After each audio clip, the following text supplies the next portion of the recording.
أعوذ بالله السميع العليم من الشيطان اللعين الرجيم. بسم الله الرحمن الرحيم. الحمد لله الذي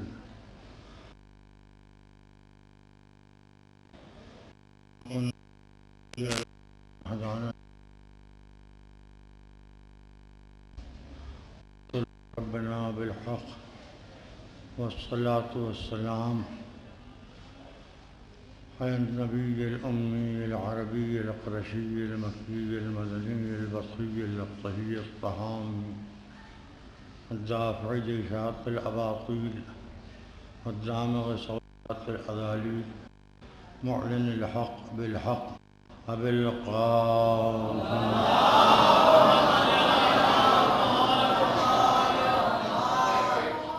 وعلى أهل الطيبين الطاهرين المعصومين المؤمنين الذين أذهب الله عنهم الرجس وطهرهم تطهيرا.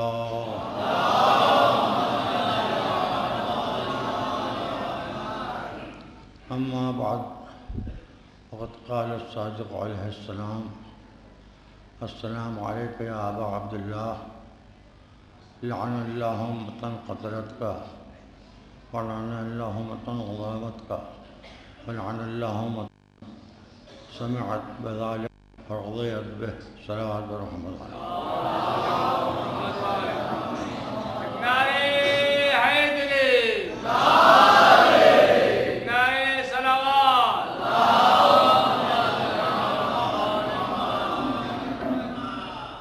حضرت، موضوع ہے قتل اور ظلم اور زیارت کے ہیں. کیا آقا حسین آپ پر سلام ہو اور خدا کی لعنت ان لوگوں پر کہ جنہوں نے آپ کو قتل کیا، خدا کی لعنت ان لوگوں پر جنہوں نے آپ پر ظلم کیا، اور خدا کی لعنت اس امت پر جس نے قتل اور ظلم کے واقعات کو سنا کہ خاموش رہی. عزیزو، یہاں مسئلہ یہ ہے کہ ظلم ہوا اور حسین قتل ہوئے، لیکن زیارت کے الفاظ کی ترتیب کیا ہے؟ پہلے قاتل پر لعنت کی گئی، پھر ظالم پر.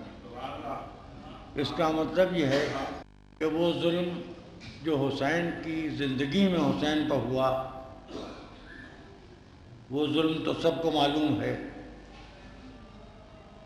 فارمولا کا نام سب کو معلوم ہے، خولی کا نام سب کو معلوم ہے، شمر کا نام سب کو معلوم ہے، سنان ابن انس کا نام سب کو معلوم ہے، بہت سے نام سب کو معلوم ہیں، ابن زیاد کا نام سب کو معلوم ہے، عمر سعد کا نام سب کو معلوم ہے. اس میں تو کوئی گنجائش نہیں ہے، یہ سب نام سب کو معلوم ہے. لیکن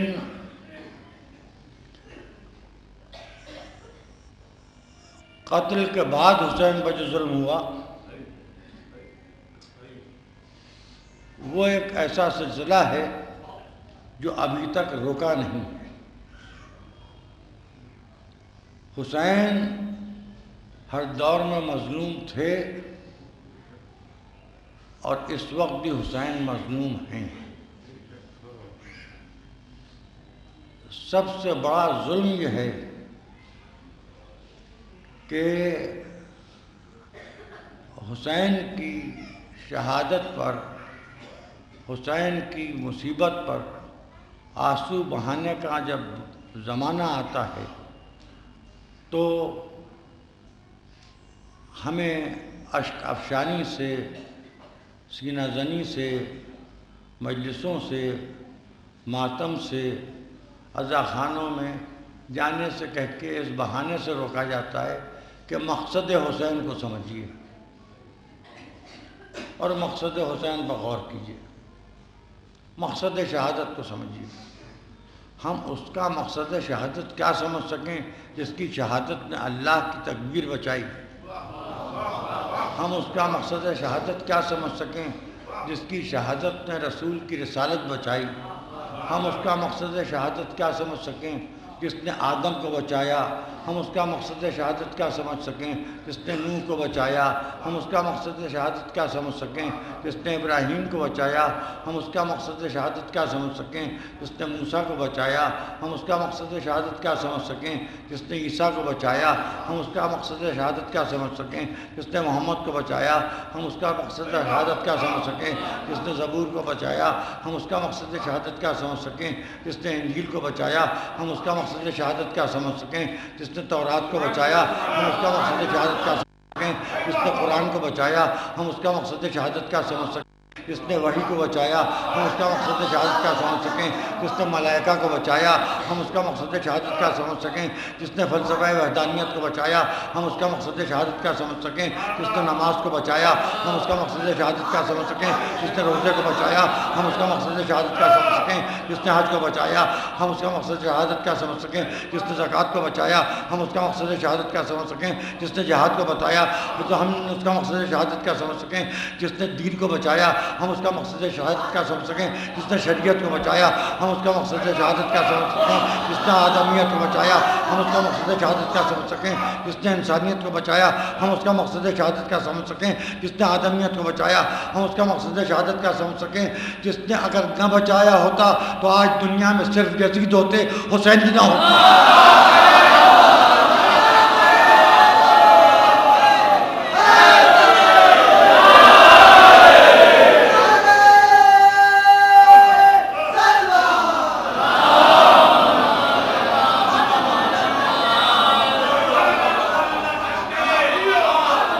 بہت آسانی سے کہہ دیا جاتا ہے مقصد شہادت۔ تو پھر آئیے آپ نماز شروع کرتے جا رہے ہیں، آپ نماز شروع کرتے جائیے، پہلے آپ مقصد نماز سمجھ لیجئے پھر نماز پڑھیے۔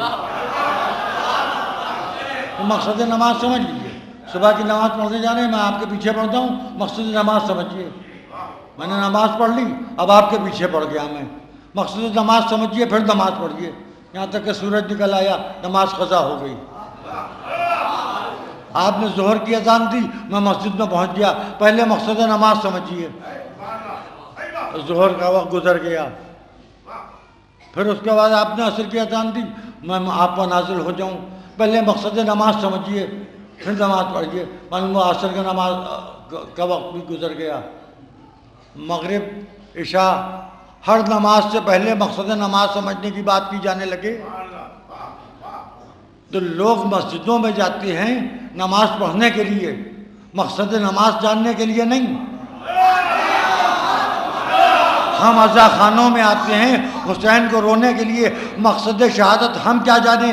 مقصد شہادت تو خالق حسین جانے جس نے حسین کو شہید ہونے کے لیے خلق کیا تھا۔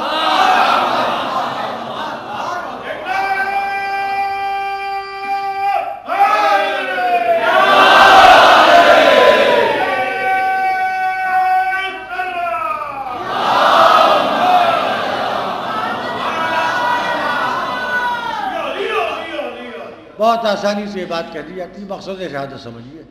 اب رمضان آیا، 2 بجے رات کو مسجد سے آواز آئی روزے داروں اٹھو 2 بجے ہیں، گھس جائیے مسجدوں میں، کیا روزے داروں کو اٹھا رہے؟ پہلے روزے کا مقصد تو سمجھیے، مقصد روزہ بتائیے، مقصد بتائیے، خواہ جگا رہے ہیں سوتے ہوئے لوگوں کو۔ جن بچوں پر روزہ واجب نہیں ہے ان کی بھی آنکھ کھلی جا رہی ہے، جو بوڑھے بیمار ہیں ان کی بھی آنکھ کھلی جا رہی ہے، جن کو امتحان دینا ہے ان کی بھی آنکھ کھلی جا رہی ہے۔ اور اس جدید ترین زمانے میں جبکہ موبائل میں الارم موجود ہے، آپ کو لاؤڈ اسپیکر پر چلانے کی اجازت کس نے دی؟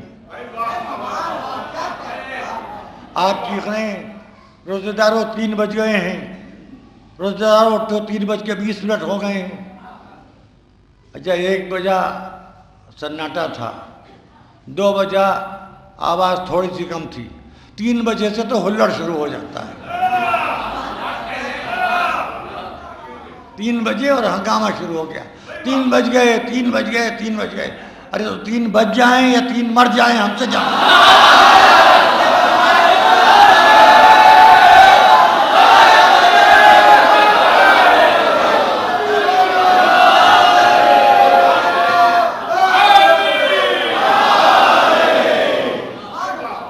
آپ ہمارے پیچھے کیوں پڑے ہوئے؟ بھائی روزہ واجب ہے، سحری مستحب ہے،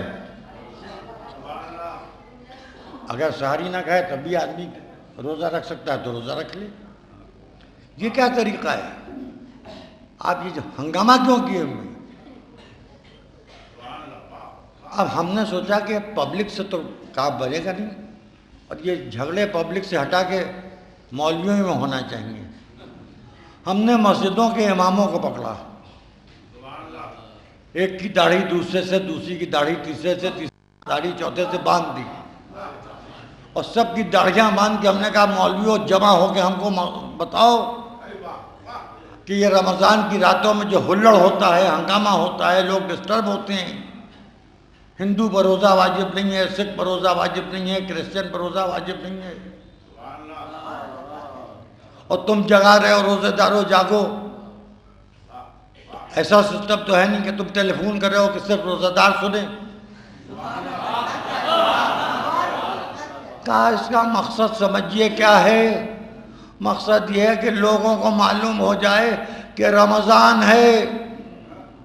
اچھا، رات بھر تم لاؤڈ اسپیکر پر چلاؤ روزہ دارو جاگو، روزہ دارو جاگو، روزہ دارو جاگو، تو تمہارا یہ چیخنا جائز ہے، اور رات بھر اگر شب بیداریوں سے آواز آئے یا حسین یا حسین یا حسین تو یہ حرام ہے۔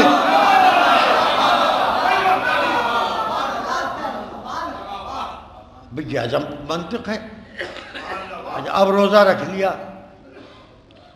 روزے کا فلسفہ صبح کا اخبار آیا تو اب جو دیکھا تو اس میں کسی ڈاکٹر صاحب کا مضمون چھپا تھا کہ روزے کے فائدے یہ ہیں، کیلوریز کم ہو جاتی ہیں، کولیسٹرول جو ہے وہ کنٹرول ہو جاتا ہے، یہ ہو جاتا ہے وہ ہو جاتا ہے۔ ارے بھائی اگر یہ بیماری کا علاج کرنا ہے تو 11 مہینے پڑھیں، ڈائٹنگ کیجئے، بھوکے رہیے، یہ مقصد روزہ تو نہیں ہوا۔ روزے کا مقصد تو خدا کی اطاعت ہے، تو یہ روزے کے ساتھ ظلم ہو رہا ہے کہ نہیں؟ پریس والے کہتے ہیں کہ ہم ایسی باتیں پڑھ دیتے ہیں جو وہ چھاپ نہیں سکتے۔ آج دیکھیے ہم جو کہہ رہے ہیں وہ یہ کہہ رہے ہیں کہ لوگ ظلم کرتے ہیں نماز کے ساتھ، نماز پڑھ کے غلط طریقے سے،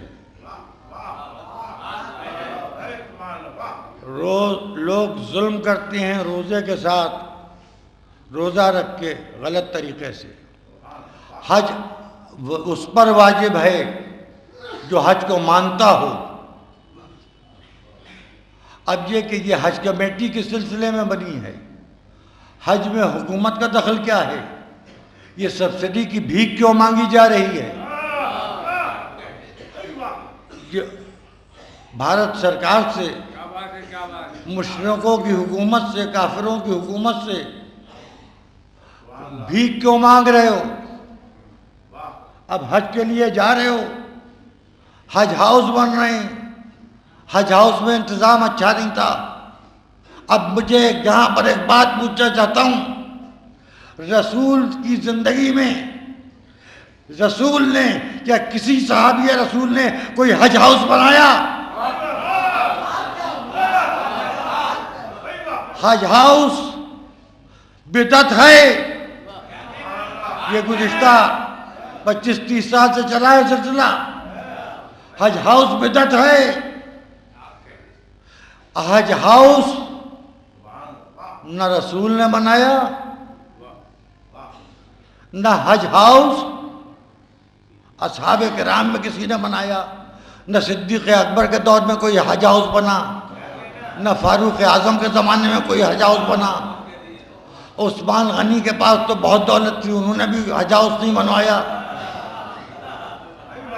ہاں یہ معلوم ہے کہ حاجیوں کو پانی پلاتے تھے، حاجیوں کی مہمانداری کرتے تھے، حاجیوں کو اپنا مہمان بناتے تھے۔ کوئی تھے عبد المطلب، ان کی اولاد تھی، اس میں ابو طالب سب سے زیادہ مشہور ہوئے۔ یہ ابو طالب کون ہیں؟ تمہیں نہیں معلوم ابو طالب کون ہے؟ ابو طالب کافر ہیں۔ اچھا، حاجیوں کی خدمت کرنے والا کافر، بھوکے حاجیوں کو کھانا کھلانے والا کافر، بھوکے حاجیوں پیاسے حاجیوں کو پانی پلانے والا کافر، اور رسول کو میدان میں چھوڑ کے بھاگ جانے والا امیر المومنین۔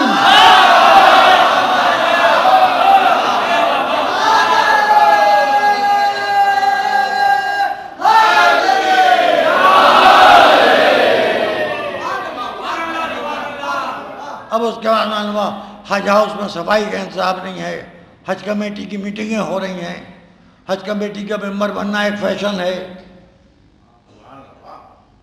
اب معاف کیجئے گا، میں اس وقت بہت ہی بیتوکی بات کہنے جا رہا ہوں، لیکن یہ کہ اگر بات غلط ہے تو آپ کوئی بچہ بھی مجھے ٹوک دے تو میں اپنے الفاظ واپس لوں گا۔ اس وقت حج کمیٹی کی چیئرپرسن ہیں محسنہ قدوائی صاحبہ، سینٹرل حج کمیٹی۔ حج مسلمان مرد اور عورت دونوں پر واجب ہے، لیکن معلم حج کا مرد ہونا ضروری ہے۔ یہ اس سال جن لوگوں نے حج کیا اور حج کمیٹی کی چیئرپرسن تھی محسنہ قدوائی صاحبہ، تو ان کے زیر قیادت حج ہوا۔ اب میں نے جو کہنا تھا وہ کہہ لیا، آپ نہیں سمجھ پائے۔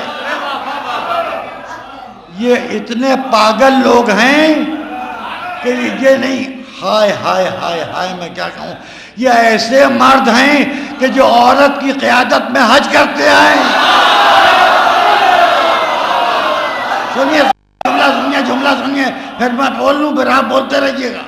یہ ایسے مرد ہیں کہ جو عورت کی قیادت میں حج کرتے ہیں، اور ان کے بزرگ ایسے مرد تھے جو عورت کی قیادت میں لشکر بنا کے جمل میں علی کے سامنے آ گئے۔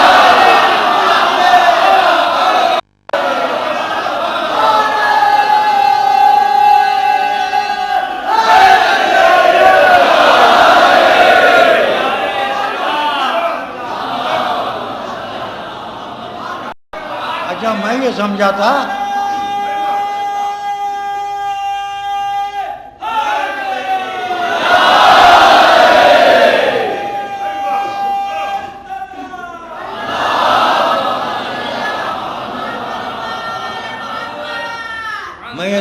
کہ یہ بات اتنی آسانی سے بچوں کی سمجھ میں آ جائے گی کہ بآواز بلند صلوات بھیجیں گا، مگر جتنا زور میں نے لگایا اتنا زور آپ نے صلوات پر نہیں لگایا۔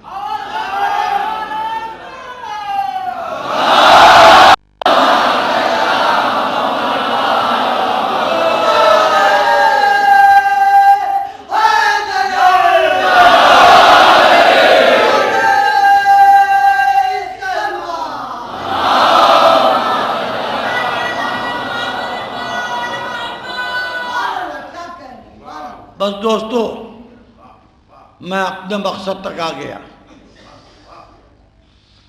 کسی نے یہ نہیں کہا اچھا ان کا عجب معاملہ ہے،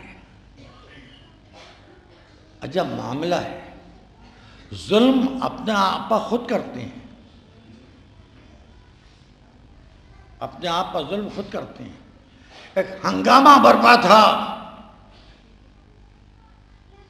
کہ سکون سے رہنا، صبر سے رہنا، جو عدالت کا فیصلہ ہو وہ مان لیا جائے گا۔ اچھا، مجھے بھی یقین ہو گیا تھا کہ عدالت کا فیصلہ یہ مان لیں گے، کیونکہ 3 جج ہیں۔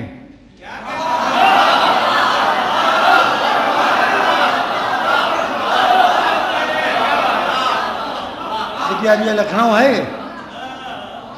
کہ زردوزی آری مہین کام کے لیے مشہور ہے یہ شہر. اب اس وقت دیکھیے مہین کام ہونے جا رہا ہے. اگر اس میں میرے بچوں نے میرا ساتھ نہیں دیا تو پھر میں کل سے اپنے معاملات گھٹا لوں گا. کیا بات ہے خواہ محنت کرنے سے. سب کہہ رہے تھے نا کہ جو عدالت کا فیصلہ ہوگا وہ مانا جائے گا. اچھا میں یہ سمجھ رہا تھا کہ اس عدالت پر ان کو بالکل بھروسہ ہے کیونکہ اس میں تینوں جج بیٹھے ہیں. اچھا جو فیصلہ یہ سمجھ رہے تھے وہ ان کی مرضی کے مطابق آیا نہیں. اچھا آپ خود ہی کہہ چکے تھے کہ کوئی احتجاج نہ کرنا, کوئی ہلڑ نہ مچانا, کوئی ہنگامہ نہ کرنا, صبر و سکون سے رہنا. اب کہہ چکے تھے چپ کے بیٹھے رہے. کچھ دن تو کچھ سمجھ میں نہیں آیا کیا کریں. پھر کہا یہ فیصلہ غلط ہو گیا ہے, اب اس کے خلاف سپریم کورٹ میں جائیں گے. خدا کی قسم میں نے ٹی وی کے اوپر چہرے دیکھے ہیں. ایک مقدمہ ہار گئے ایک مسجد کا جس کے نہ تم متولی ہو, نہ جس میں تم نماز پڑھتے ہو, نہ تم کو یہ معلوم ہے کہ ایودھیا ہے کہاں پر. ایک مسجد کا مقدمہ ہار گئے تو چہرے لٹک گئے. اب سمجھے مقدمہ. اب تم نے کہا کیا کہ آستھا کے آدھار پر فیصلہ ہوا ہے, عقیدے کی بنیاد پر فیصلہ ہوا ہے. اچھا بات سمجھ میں آ گئی. تمہیں جب فیصلہ منظور نہیں ہے, کیوں نہیں منظور ہے؟ اس لیے کہ تمہاری مرضی کے خلاف ہوا ہے. اگر یہی فیصلہ آ جاتا کہ یہ پوری مسجد ہے اور اس کے خلاف ہندو جاتا عدالت میں تو کہہ جاتے کہ یہ فتنہ برپا کر رہے ہیں, یہ فساد برپا کر رہے ہیں, انہیں عدالت کا فیصلہ مان لینا چاہیے. ارے بھئی اس میں ایک تو بالکل بیچ والا تو تمہارا ہی تھا.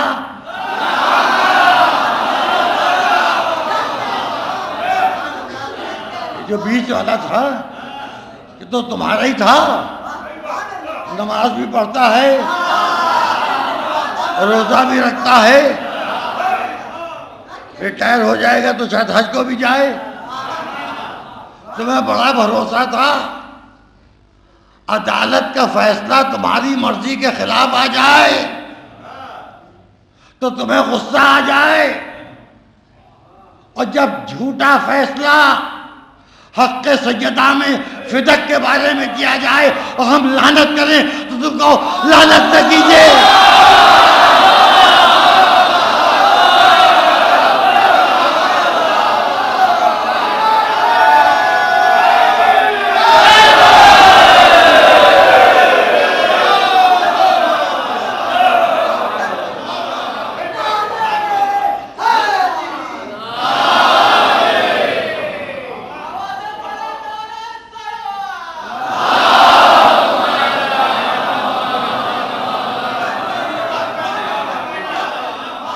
فتح کا مقدمہ پیش ہوا اور اس مقدمہ فتح میں گواہ بھی پیش ہوئے. اس علی نے گواہی دی جس نے دعوت ذوالعشیرہ میں 10 برس کے سن میں نبی کی نبوت کی گواہی دی تھی, اللہ کی وحدانیت کی گواہی دی تھی. اس علی نے گواہی دی, حسنین نے گواہی دی, فضہ نے گواہی دی. اس کے بعد بھی کہہ رہے ہیں کہ نہیں فتح سیدہ کا حق نہیں ہے. اب جب کسی کا حق چھینو گے تو ظلم ہوگا, جب ظلم ہوگا تو لعنت ہوگی. اگر ظلم نہ ہوا ہوتا تو لعنت نہ ہو رہی ہوتی. نہیں, اب یہ جملہ اور کہا جا سکتا ہے. اگر اب فدق کا علاقہ واپس کر دیا جائے, اب فدق کا علاقہ واپس کر دیا جائے تو شاید لعنت کے آواز مدھم پڑ جائے گی. دیکھیے لعنت تو اس لیے نہیں بند ہو سکتی کہ سیدہ کا دل دکھایا ہے. جس نے سیدہ کا دل دکھایا ہے اس پر لعنت تو ہم کریں گے. اور یہ بھی ایک نیا فتویٰ آیا ہے کہ اصحاب کرام پر لعنت کرنے والا جہنمی ہے. ام المومنین حضرت عائشہ رضی اللہ تعالی عنہ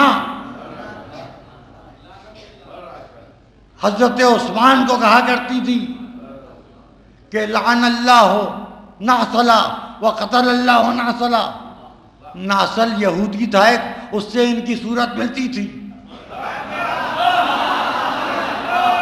اور ام المومنین حضرت عائشہ مسلسل حضرت عثمان پر لعنت کرتی رہیں.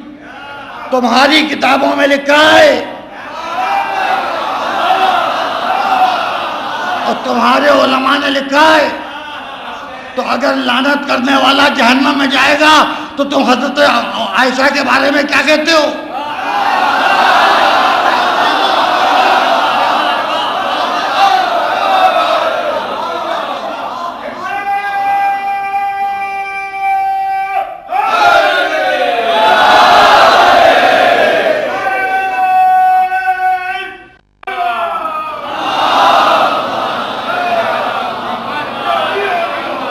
اصل میں تم اپنی اماں کو جہنم میں بھیجنا چاہتے ہو, الزام ہمارے سر لگاتے ہو.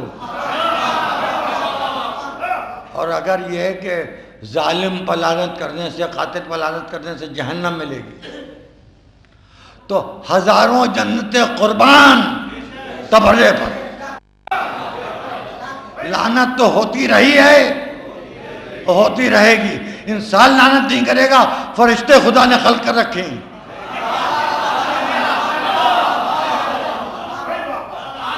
جب لعنت سے جس نے زیادہ روکا, ملک الموت پہنچ گیا, اس نے کہا با اپنے فتوے جاؤ قبر میں. اب میں کیا عرض کروں, بہت سی باتیں ہیں جن کو کھل کے میں کہنا نہیں چاہتا. آپ جانتے ہیں میں وضاحت سے کوئی بات کہتا نہیں ہوں. اس بات کا خاص طور سے دھیان رکھتا ہوں کہ کسی کی دل آزاری نہ ہو. آپ جانتے ہیں میں کتنا بامروت آدمی ہوں. آپ جانتے ہیں میں کتنے اخلاق کے ساتھ تقریر کرتا ہوں. آج تک میں نے کسی صحابی رسول کی شان میں کوئی گستاخی نہیں کی, نہ جناب سلمان فارسی کی شان میں, نہ جناب عمار یاسر کی شان میں, نہ جناب ابوذر کی شان میں, نہ جناب مقداد کی شان میں. اور یہ بھی آپ جانتے ہیں کہ بزم رسول میں اگر کوئی نجس جانور گھسنے لگے تو اس کو بھگانے کا کام بھی میرا ہی ہے. میں کسی کو خنزیر کو صحابی نہیں بن دیکھ سکتا.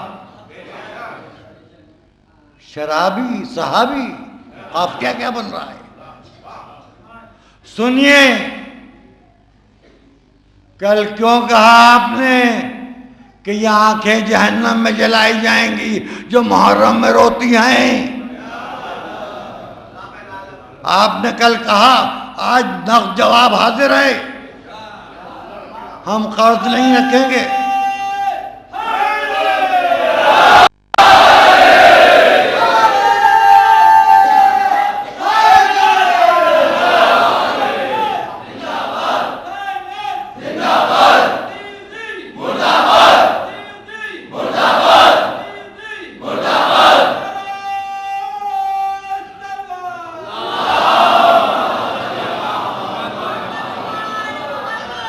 بس مقطع آ گیا, مقطع تقریر آ گیا.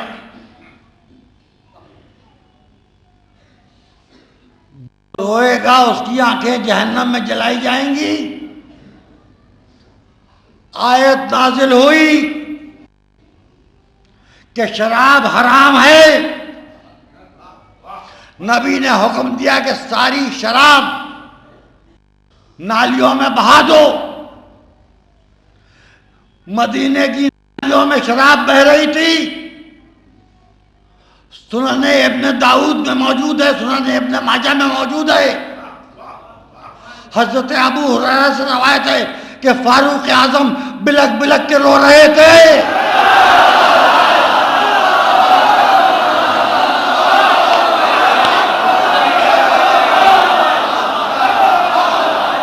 کیا کیوں رو رہے ہیں؟ کیا یہ شراب نالیوں میں بہائی جا رہی ہے؟ میں اس کا بچپن سے عادی ہوں. اب وہ روئے ہیں شراب کے لیے، ان کی آنکھوں کے بارے میں کیا خیال ہے؟ قبر رسول پر زیارت پڑھنا چاہیے.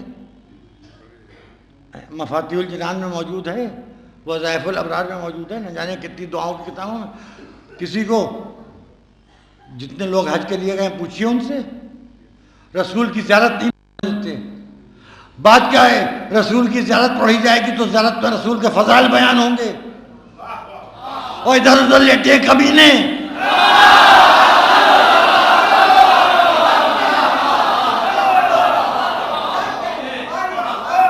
تو جب رسول کے فضائل بیان ہوں گے تو کمینوں کی اولادیں شرمندہ ہوں گی کہ کاش اس کی اولاد نہ ہوتے، کاش اس کی اولاد نہ ہوتے، اولاد رسول ہوتے تو سر اٹھا کے چلتے. زیارت قبر رسول حرام. وجہ یہ ہے کہ جو حرام ہیں ان کی کوئی زیارت ہے نہیں. حالانکہ اگر ہمیں قبر رسول پر زیارت پڑھنے کی اجازت دے دو تو ہم جائیں، عمرہ کرائیں، باقی کی زیارتیں کر لیں، قبر رسول پر زیارت پڑھیں، اور ان دونوں قبروں کا بھی حق ہاتھ قبروں پر رکھ کے ادا کر دیں گے. بر بر بر بر بر بر بر بر بر بر برابر. اس کا بھی قصہ ختم کر دیں گے، اس کا بھی دونوں کا حساب چکتا کریں گے. یہ نہیں ہے کہ بے مروتی سے صرف رسول کی زیارت کر کے واپس آ جائیں. حق غاصب علی، حق غاصب سیدہ، دونوں ظالموں پر لعنت بھی کریں گے، وعدہ کرتے ہیں.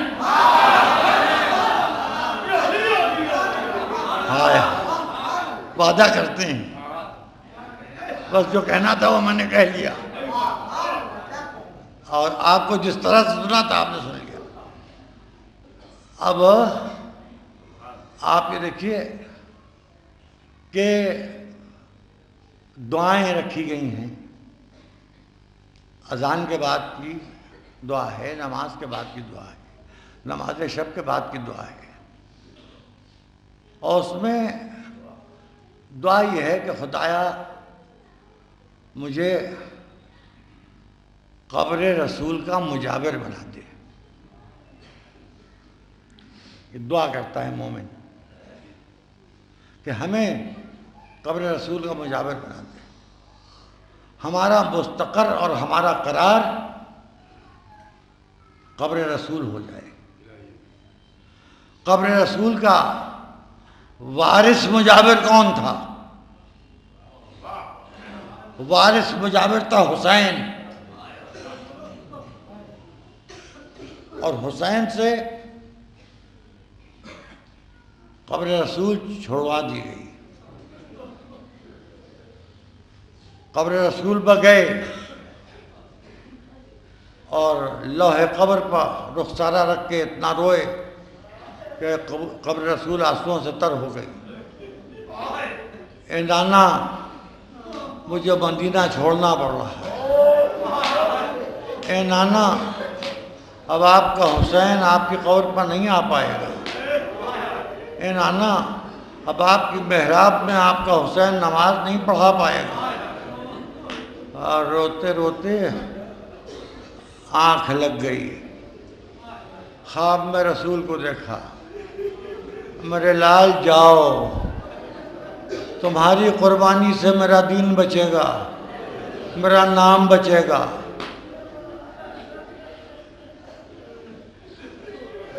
قتل اور ظلم کے واقعات ہوں گے لیکن تمہیں سینہ سپر بننا ہے. حسین مدینہ سے مکے آئے، پھر مکے سے حسین کربلا کی طرف روانہ ہوئے۔ قافلہ جا رہا تھا، دور سے کسی نے کہا، دیکھ کے کہا اللہ اکبر۔ امام حسین نے پوچھا کس بات کو پڑھ؟ اللہ اکبر کہا اس صحرا میں کچھ درخت دکھائی دے رہے ہیں۔ کہا یہ درخت نہیں ہیں، یہ کوئی لشکر آ رہا ہے، اس کے پرچم ہیں۔ لشکر قریب آیا، وہ ہر کا لشکر تھا، اور ہر کا لشکر پیاسا تھا۔ سواریوں کے جانور گھوڑے بھی پیاسے تھے، جن ناکوں پر سامان لدا ہوا تھا وہ ناکے بھی پیاسے تھے۔ عباس پہلے انہیں پانی پلاؤ۔ جانوروں تک کو سیراب کروایا ساقی کوثر کے بیٹے نے۔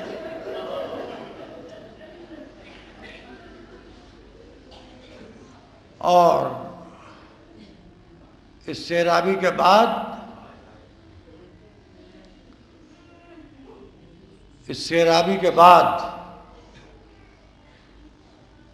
حسین ابن علی نے کہا کہ کیا بات ہے؟ کہ آپ کو ڈھونڈتا ہوا آیا ہوں، آپ کو میرے ساتھ چلنا پڑے گا۔ آقا حسین نے کہا کہ جدھر میں مناسب سمجھوں گا جاؤں گا، تم مجھے نہیں لے جا سکتے اپنے ساتھ۔ آقا حسین گھوڑے پر بیٹھے، ہر نے گھوڑے کی لگام پر ہاتھ رکھا۔ حسین نے ہر کی پیشانی کو دیکھا، آنکھوں میں دیکھا، فرمایا ثقلت کا امو کا یا ہر، اے ہر تیری ماں تیرے غم میں بیٹھ۔ گھوڑے کی لگام چھوڑ دی۔ کہتا ہے فرزند زہرا، اگر آپ کی والدہ کی عظمت سے واقف نہ ہوتا اور یہ جملہ کسی اور نے کہا ہوتا تو اسے جواب دیتا۔ آپ نے جنت کے بیٹے ہیں، آپ کو جواب نہیں دے سکتا۔ تو پھر راستے سے ہٹ جا، میں جدھر جا رہا ہوں مجھے جانے دے۔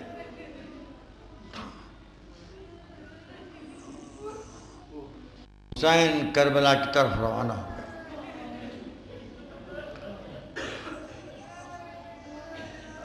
ایک دو اعلان بھی میرے سپرد کیے گئے تھے، ایک اعلان میرے سپرد کیا گیا تھا کہ یہ بامبے جو چاندی کی زری ہیں اور چاندی کے تازیے اور روزے بنا رہے ہیں، یہ جو اس میں لاگت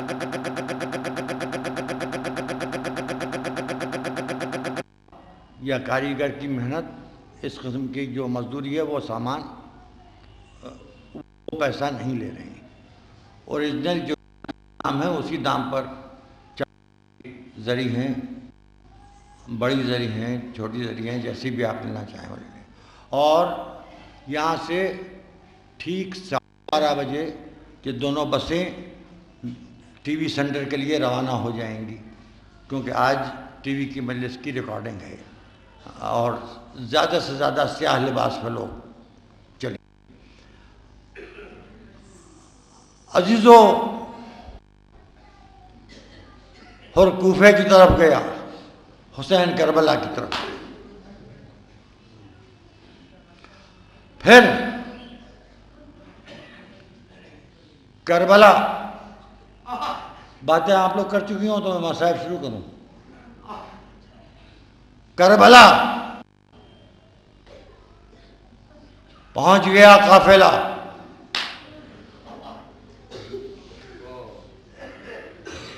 حسین کو گھیرا جا رہا ہے، ہزاروں سے لاکھ ہوئے، لاکھ سے لاکھوں ہوئے،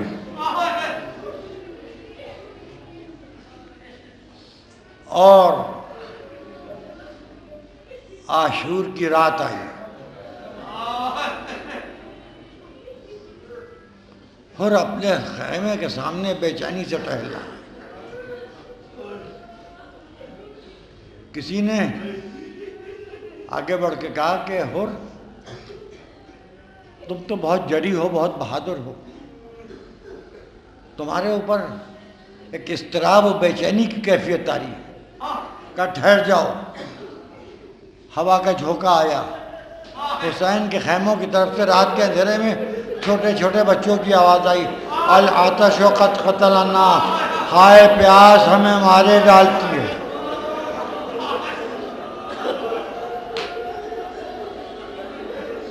کہا سنو، جب میں حسین کو گھیرنے گیا تھا تو حسین نے میرے ساتھیوں کی میری پیاس بجھائی تھی، جانوروں تک کی پیاس بجھوائی تھی، اور آج نبی کے خاندان کے بچے پیاس سے تڑپ رہے ہیں۔ صبح ہوئی، حر نے بیٹے سے کہا کہ میں تو چلا آقا حسین کی طرف۔ بیٹے نے کہا بہت صحیح فیصلہ کیا، آپ نہ جاتے تو میں آپ کو چھوڑ کے چلا جاتا۔ غلام سے کہا کہ تجھے آزاد کیا، جدھر چاہے چلا جا۔ غلام نے کہا عجب آقا ہیں آپ کہ جب تک کہ جہنم کے راستے پر چلتے رہے مجھے ساتھ رکھا، اب جب جنت کے راستے پر جا رہے ہیں تو مجھے چھوڑے جا رہے ہیں، میں آپ کے ساتھ چلوں گا۔ اب گھوڑے چلے، ایک مرتبہ حر نے لجام فرض کھینچی، بیٹے نے کہا علی ابن حر نے، بابا حق کی طرف بڑھتے ہوئے قدم رکتے نہیں، کہا کچھ سوچ کے رکا ہوں، میں حسین کا مجرم ہوں، ان پیاسے بچوں کا مجرم ہوں، ان پیاسی سیدانیوں کا مجرم ہوں۔ ایک ہاتھ سے، ایک رومال سے میرے ہاتھ باندھ دے اور دامن ابا چہرے پر ڈال دے، مجرم کی طرح میں آقا حسین کے پاس جاؤں گا۔ ابا کا دامن چہرے پر پڑ گیا، ہاتھ بند گئے۔ ایک مرتبہ علی ابن حر نے کہا اللہ اکبر، کیا بات ہے بیٹا؟ کہا خاندان رسالت کی اور خاندان ہاشمی کی میزبانی اور عظمت کا کوئی جواب نہیں ہے۔ بابا عباس، علی اکبر، قاسم، اولاد عقیل، اولاد طالب، اولاد جعفر، سب ہمارے استقبال کے لیے آ رہے ہیں۔ تھوڑی دیر کے بعد پھر بیٹے نے کہا اللہ اکبر، کہا کیا بات ہوئی؟ کہا اب تو آقا حسین خود آ گئے۔ ہاں چوتھی محرم ہے، آپ مجلسوں میں رونے کے لیے نکلیں، انشاءاللہ روئیے گریہ کی۔ ہائے سیدہ کا رومال 14 صدیوں کے بعد بھی اتنا ہی پیاسا ہے جتنا کربلا کے پیاسے پیاسے تھے۔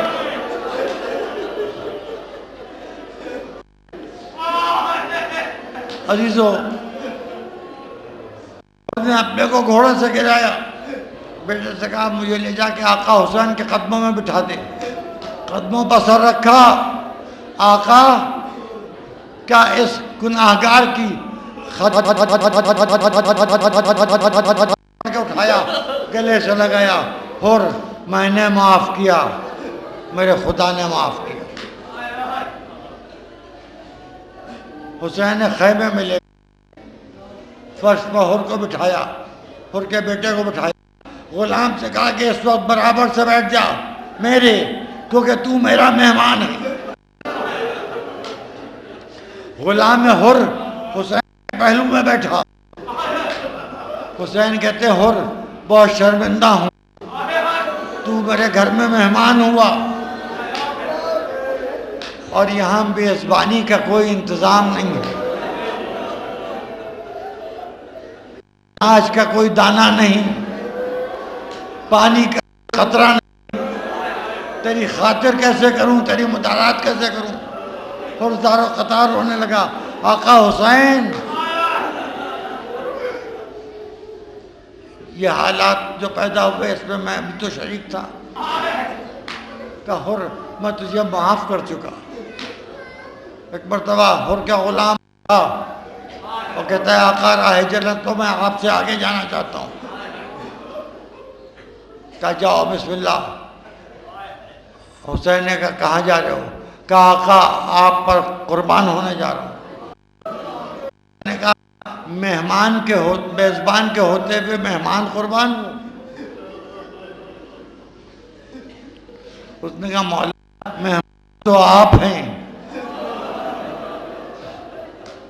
حر کا غلام شہید ہو گیا. بیٹے نے باپ کو دیکھا، باپ نے بیٹے کو دیکھا. حر کا بیٹا اٹھا. حسین اپنی جگہ سے اٹھتے کہاں جا رہے ہو بیٹا؟ کہا آقا آپ کے قدموں پر جان قربان کرنے جا رہا ہوں. حر نے کہا روکیے گا نہیں. کہا حر کیا غضب کر رہے ہو؟ اس بڑھاپے میں جوان کی میت دیکھو گے؟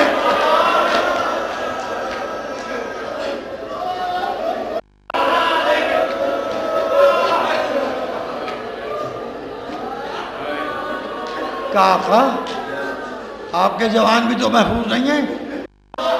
بہرحال علی ابن حر گیا میدان. اس کے بعد حر نے بیٹے کی آواز سنی، بابا میں آقا حسین پر قربان ہو گیا، میں گھوڑے سے گر گیا، بابا خدا حافظ. حر بڑا جری پہلوان تھا اور بھوکا پیاسا بھی نہیں تھا، سیر و سیراب تھا، لیکن اولاد کا معاملہ تھا. گھوڑا دوڑا کے چلا، گھوڑے نے ٹھوکر کھائی، حر گرا، زمین سے اٹھا، پھر دوڑا، پھر کچھ دیر کے بعد گر پڑا، پھر اٹھا. ایک مہربان آواز آئی، حر پریشان نہ ہو، آہستگی سے ہماری آواز پر چلے آؤ. حر اس آواز کی طرف بڑھا. اب جو دیکھا تو کیا دیکھا؟ حر کے بیٹے کا سر حسین کے زانوں پر تھا. دوڑ کے حسین کے پاؤں پکڑ لیے. آقا آپ نے کیوں زحمت کی؟ بس میں اس وقت کی گفتگو یہاں پر مکمل کر رہا ہوں. آقا آپ نے کیوں زحمت کی؟ حسین کا جواب، حر میں نہ آتا تو کیا جوان بیٹے کی میت پر تجھ کو آنے دیتا؟ اے حر کئی بوڑھے باپ جوان بیٹے کی میت اٹھاتے. اے حر حسین نے تجھ پر احسان کیا. اب چلا علی اکبر کی لاش. حسین چلا، لاش اٹھائی، ہاتھ کانپے، لاش رکھ دی. بنی ہاشم کے بچوں آؤ، علی اکبر کی لاش اٹھانے ہمارا سیعلم الذین اوتوا